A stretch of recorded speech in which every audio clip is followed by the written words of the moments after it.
Hi, my name's Andrew from The House That Happens. And, well, this is what I look like. Sorry to disappoint. I guess we all can't all be as sexy as Rosenoff and Hollander, but that's life, I guess. So lately, of course, the show Heated Rivalry has been causing quite a stir in, I guess, the hockey community and with hockey fans everywhere. Shout out my sister Alexandra for actually being the ones to kind of recommend the show to me. I watched all 6 episodes, didn't quite binge it like Gary Bettman did, you Gary Bettman, but I went through it all and I actually had a lot to say about the show, more than I guess I thought I would have to say about it initially. You know, as hockey fans, we're kind of a little bit starved for, hockey movies that aren't very American-centric. Like, you think of some of the big hockey movies and it's, like Miracle or D2 The Mighty Ducks, but this one felt a little bit more Canadian, not just because of like the board ads. We'll get into that a little bit later. But this one had a little bit more Canadian content, just with, Canadian teams and like, I don't know, just had a little bit more of a Canadian feel. So it was easy to get behind it in that way. But the thing that's really the most interesting about this show is just tackling the issue of homophobia in sports, particularly hockey. For a show to tackle that and tackling, being in the closet in that world, I thought was very interesting, very relevant. It was just a matter of time, in my opinion, before a show really kind of dealt with this and kind of broke into the mainstream. Like, I'm sure there's some other shows that have dealt with this before that I'm just not too familiar with. And then, of course, with the NHL, there's the whole rainbow jersey fiasco that happened. Was this a couple years ago? Players refusing to wear it because of like religion or whatever, dumb stuff like that. And I'm not saying religion's dumb, but like using religion as an excuse to not wear the jerseys I thought was so stupid. And like this led to the whole ban of like any event jerseys on the ice, which is just the complete wrong response to this situation, in my opinion, but such is. I should mention off the top that this will also contain spoilers. So if you haven't watched Heated Rivalry, put this video on pause, binge all 6 episodes like Gary did, and then come back and we can discuss the show. So doing a little bit of background research, Rachel Reed, who was the author of the books, said she was very much inspired by the HBO 24/7 series, particularly the first season when it was about the Penguins and Capitals, which very much makes sense because the show is kind of Crosby Ovechkin fanfic. But Rachel Reed's inspiration, you think of the scenes like Dupuis and Crosby hanging out in the hotel room watching SportsCenter. Little scenes like that you can tell very much inspired the Heated Rivalry or the Game Changers series of books. I know she's kind of mentioned that the Shane Hollander character is kind of a mix of like Crosby, a little bit Gretzky, a little bit Paul Kariya with his half Asian heritage. And then Rosenoff is like kind of a little Ovechkin, a little Solani, a little Yager, a little Kovalchuk with the speaking patterns of Sergachev. Funny enough, I can't find the quote anymore, but Crosby actually did acknowledge the kind of similarities between him and the Hollander character and just the show in general, which I thought was pretty cool. Also, shout out Nick Suzuki, Habs captain and Canadian national now, for acknowledging the show and also mentioning that he would be accepting of any teammate that came out of the closet. So that's very cool. Also, I very much appreciate the kind of meme reaction that the internet has had to the show. Just kind of references to other players in other sports or like whatever, or girls who are suddenly discovering hockey because of the show, being disappointed that there's less kissing in there, like stuff like that I find pretty funny. And also, interest in hockey is up. I believe it was StubHub was reporting like a 40% spike in NHL ticket interest, like I guess clicks that they're getting, which is very cool. If more people are getting into hockey this way, I mean, you can't shake that off as a bad thing, can you? So this is going to be a little video, just things I noticed, things that I guess it kind of gets wrong about hockey culture, at least from my knowledge as an outsider, and just kind of things that I picked up along the way. And just little things that I appreciated and found cool in the show. First of all, the big one is that they can't use any of the team names or the NHL or anything like that without paying massive licensing fees. So they instead just call the NHL MLH, Major League Hockey. Montreal Canadiens are instead the Montreal Metropolitans. Boston are the Boston Raiders. It's the New York Admirals, just little stuff like that. So there was a thing right away in episode 1 that I'm like, this is completely wrong. This would never happen. Where you see Hollander and Rosenoff, they meet each other for the first time at the World Junior Tournament, which is, of course, the tournament that happens during Christmas time from Boxing Day to like a little bit after New Year's. They call it something else in the show, but it's obviously supposed to be the IIHF World Junior Tournament. And before they're even drafted, so it's like their draft year, they're 17, 18. They're already captain of their junior teams, which would never happen. The junior tournament is the under 20s. And like those 19, 20-year-old players are the leaders of the teams, and they're the ones that kind of get the A's and the captaincy on their jerseys. And then next, they're drafted 1 and 2 in the NHL draft that happens, I guess, later that year, that summer. And they're both sent back to junior, which it's another thing that probably wouldn't happen in real life, especially two high-profile athletes like that, two high-profile hockey players coming out of junior. Maybe the number 2 pick would be sent back, but like the number 1 pick of such a high-profile stature would not be sent back to junior. So for them to both go back to the World Juniors the next year, that would be pretty unlikely. One thing that the show did get right is the media day in Toronto, which back then, the show starts off like 2008, around there.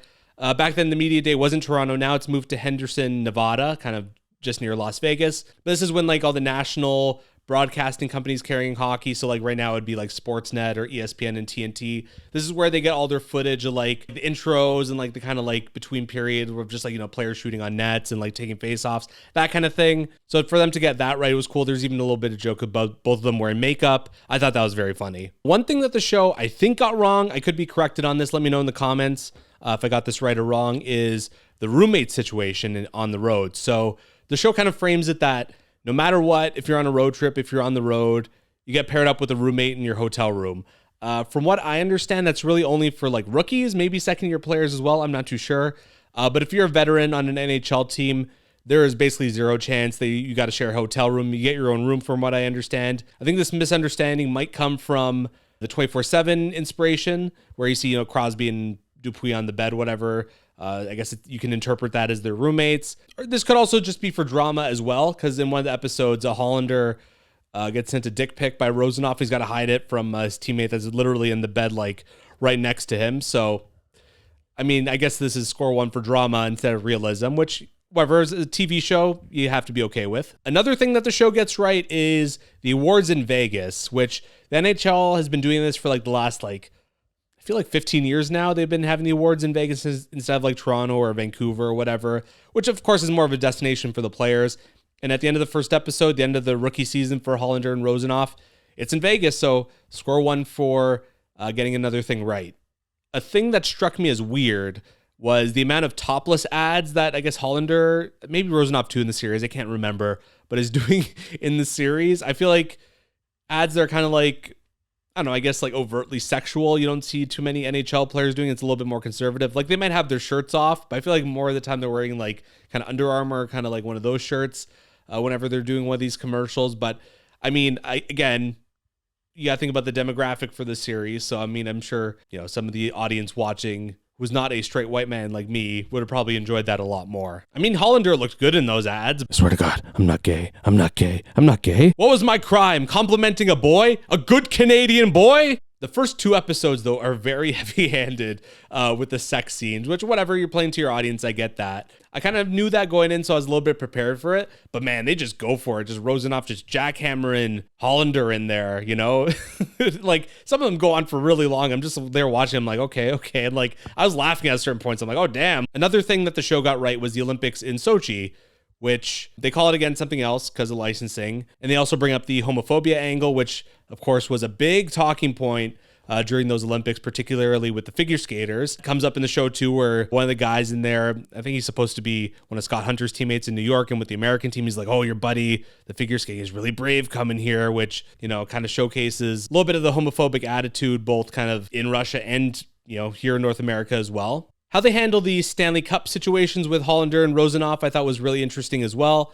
They kind of split the difference between, especially for Rozanoff, you know, he plays for Boston, and I feel like his cup kind of comes somewhere in 2015, which is kind of right between when Boston and Washington won. Hollander, who's the Crosby character, wins back-to-back cups in Montreal, and that's how you know the show's fantasy, because Montreal won the Stanley Cup again. But I'm a Leafs fan, and I have it even worse. Help me. A thing that I found really strange was they bring up that Hollander like really likes ginger ale, like Rozanoff has it like in his fridge or whatever for him. And for someone that's supposed to be so health conscious, like Shane Hollander, like he's eating like goop and like he's on like a non-solid diet or something like that. Like they make an emphasis to point out that he's really health conscious. He doesn't smoke. Rozanoff smokes. Anyways, for him to be drinking something with such high sugar content as ginger ale, I found really weird. And they don't mention that's diet ginger ale, so I don't know. I just thought that was really strange. The pool scene, I believe that this was during the All-Star weekend in Tampa, which again, another thing that the league actually did, another mirror to reality, which is cool. Rozanoff's kind of playing with the kids. And then like it's kind of implied that one of them's getting on his nerves. He's like, "Oh, tell me which one's your dad." And then like whatever the kid points is like, "Well, that's your dad." He's like, "You're okay." I feel like that'd be something that would really happen. You know, that where a player in the league would be like, "Oh, like who's his dad?" Even if he's like a tough guy or a tough customer, like, you know, someone they gotta kind of keep your head in a swivel for, that he would let the kid get off a little easily. So I thought that was pretty funny. Money on the board. This is another big one where Rozanoff puts like whatever on the board. He's like $1,000 for every goal against Montreal.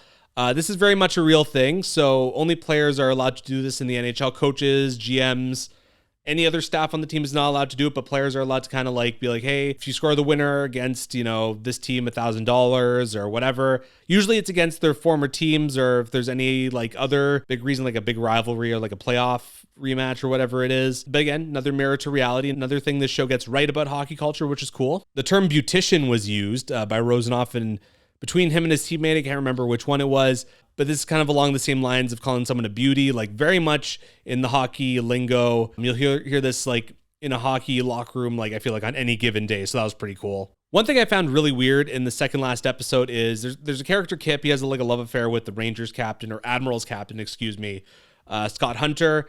New York's in the finals, and it's implied that Kip's dad is a big New York fan. So him, his friend, and his dad are all there like lower bowl, like row 10 or something, for the whatever, they don't call it the Stanley Cup again, but whatever cup final. And they're supposed to be kind of like a regular middle-class family. Like those tickets would be going up the wazoo. We're talking like probably like $10,000, if not more, especially in New York, Stanley Cup finals. So for those three characters to be there would be highly unlikely, unless like the dad was gifted the tickets or something. I don't know, but that was one thing I found really strange. And the scene goes on to go even stranger, where Scott Hunter has like his coming out moment. He invites Kip on the ice and they share a kiss, which is kind of like, I guess, the biggest moment of the show. This is usually considered the best episode if you read reviews online. But Kip gets onto the ice so easily. And not only that, but there is way less chaos in this arena than you would expect. Like people would be going nuts, like running up and down, like jumping, whatever. And it's like a pretty like subdued crowd for the Stanley Cup, which I thought was pretty funny. And Kip gets on the ice so easily. He just kind of like hops over the boards. Like, where's security? Isn't there like more glass separating the benches from the crowds too? So that was one moment that had me laughing a little bit. Also, all the board ads were all for Canadian companies, which I found funny. It's like Firehouse Subs, Chapman's, Booster Juice. I don't think any of those brands exist in the States. Correct me if I'm wrong, again, in the comments. So yeah, I imagine a lot of confused New Yorkers there in that rink. Like if they're thinking like Chapman, like what, Matt Chapman of the San Francisco Giants? And then the start of the next episode is the awards, which Hollander and Rozanoff are both watching on TV, which I think would be a little bit odd for them to not be at the awards, especially as such high profile stars, but I guess they didn't get nominated that year, whatever. Hunter does not bring Kip with him to the awards. It's supposed to be his big coming out moment. I don't know, I feel like that's a little bit of a slap in the face to Kip. Make him his +1. What? Who else is he bringing as his +1? Justice for Kip. One other thing I noticed that was really funny was in the last episode, Hollander has Rozanoff over at his cottage in the summer. They're playing the video game, and like Rozanoff is like, "Oh, I'm on the cover of the game." He's like kind of like a little watch out thing, which again, kind of a link to reality. Ovechkin has been on the cover of the EA NHL series, and then he's been on the cover of 2K back when that series existed a few times as well. So again, nice little link to reality. But yeah, overall, I enjoyed the show. I thought it was pretty good. There's going to be season 2 apparently. I'm looking forward to that. Again, as hockey fans, we're kind of starved for this content. So getting a good hockey show is pretty cool. Even though this show is really more about the characters than it is about hockey. I mean, the hockey scenes like aren't too impressive, like the way they're filmed, but they're just kind of there to kind of serve their own purpose and just kind of advance the story, which, I mean, I respect. The show's not really about that. But yeah, I guess I'll do a video about this on season 2 as well, depending on when it comes out. But yeah, thank you for sticking around to the end. Click like, please comment, and please subscribe. We really appreciate it. I also host a podcast called The House That Happens. I host it with Cruz every Saturday or Sunday from his basement lately, but usually we record in Chewy's Bar and Grill in Etobicoke. And yeah, just thank you so much for watching. Keep the vibe alive.